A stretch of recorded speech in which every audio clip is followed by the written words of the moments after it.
Steinhoff International is a global investment company with interests in the household goods sector and related industries. It has grown rapidly in recent years to a market cap of 46 billion rand. On a price-to-earnings ratio of 8.4 times, its South African assets are now held via JD Group and Cap International. It has major interests in furniture manufacture and retail in Europe. It has a dividend yield of around 3%. Maybe we should fold this discussion and include Steinhoff International together, JD Group, because really this is now one big happy family. Yeah, we're going to talk about JD Group separately, so we can save some of the observations for that. But I mean, JD Group is a fantastic South African success story. Marcus Jooste, a bright young accountant, and a friend of his bought the Goma Goma furniture factory up in Ga some years ago, and basically what we have today, 46 billion rand global corporation, is the product of that and his combination with some German interests under the Steinhoff brand.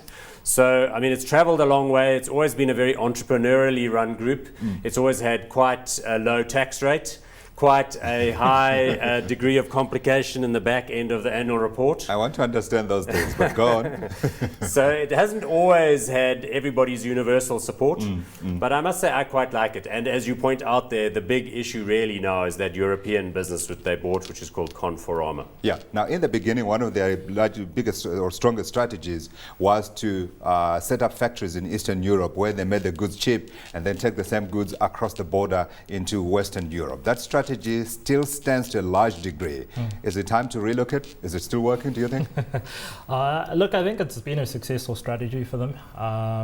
That European operation as a whole, I think, is well positioned given where Europe finds itself right now, and that it's towards the lower end of the market. So we're actually seeing Conforama and some of the other European operations winning market share in this very difficult environment. So on the face of it, people look at this and say European exposure, but I think it's quite important to look at specifically what type of exposure they're having. I was reading somewhere, Tshepo, that actually it's the most indebted countries in the world are the developed markets. So your Western Europe, your US, etc. And where you're actually finding there's room to leverage is in the developed markets. So perhaps now it's time to turn inward rather than take the goods across and, and I suspect that's the rationale between splitting the group into the focused Steinhoff International, which is really looking at your developed markets, and with specifically within that the lower end. So people are going to be looking to cut down on costs, or very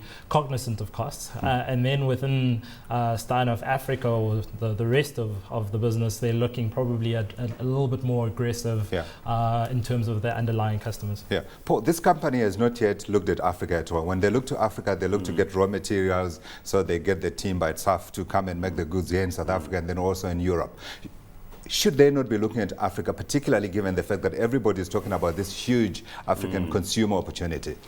Yes, look, I think they probably will, as all South African companies are doing. They're starting to wake up to these opportunities. They're a bit slow, though. But for the moment, it looks as though what they've really bitten off is a huge python in Europe, and now they're still working on digesting that.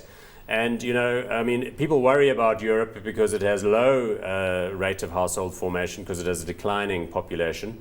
But, you know, I had opportunity to talk to Marcus Jooste about Conforama. It's well based in France, Italy and Spain. It has a lot of retail presence. And as you know, in Europe, you can't open up a new mall at the bottom end of a field, you know. There's a lot of planning permissions and everybody's very anxious. So that's quite valuable, the properties.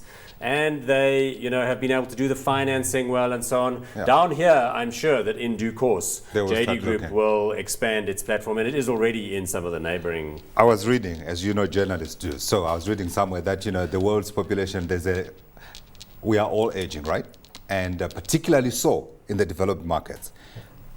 And is it true that old people buy furniture less and they change their furniture less? Well, you know, there's only so much pieces of furniture you can have. So they shouldn't be looking at Europe, that's what I'm saying. And that's in Europe, obviously, they have all those old French pieces of furniture that they can ship down here and sell, you know, as antiques. And there, they don't want them anymore. They want something new and fresh.